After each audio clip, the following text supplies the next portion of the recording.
I got involved early in the year 2000, basically from a fellow that came over from Gilmer County that gave us a talk on what they had done in Gilmer County, and it started some wheels turning in a lot of us as to ways that we might get the Word of God into the minds of young people. And that's really how it started, and I've been of the firm belief that the Word of God has its own power. Once we get the Word of God into young people's mind, it grows and develops on its own. And I was amazed at how eager people in the community were to be helpful. We were very new in the community at the time, and people didn't know us, and we knew very little about Blue Ridge, but people were extremely generous. We would go into businesses and tell them what we needed to remodel the Christian Learning Center.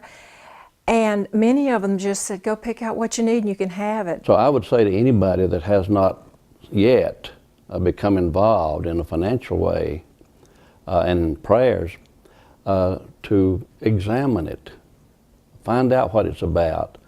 Don't just assume that it's something you wouldn't want to participate in, or you wouldn't want to finance or encourage the leaders of the group here, but find out.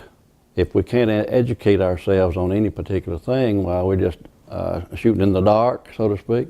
While I was pastor, well, we advertised it, we talked about it, and some of our people participated in it. I might mention the Promise Quartet that does the Singing in the Mountains here. They contribute to it, and those boys, some of them are members of our congregation.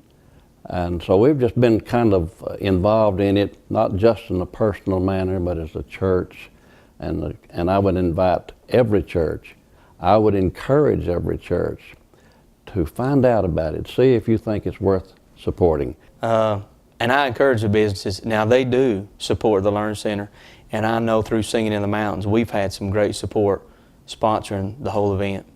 And we appreciate everything that they give, because all that money gets to come back to the Learning Center. We don't have to pay it out on expenses. So the businesses help a great deal. And I think in return, they get a good product for, it could be somebody that works for them someday. So I think it's good that they help us. The way that the Christian Learning Center is financed is through contributions and fundraisers. These students attend classes at no cost to them, and so we have the cost of the staff and this building, which has all been established through contributions of others. And so if it is to continue, then the businesses and the individuals in our community are going to have to be involved.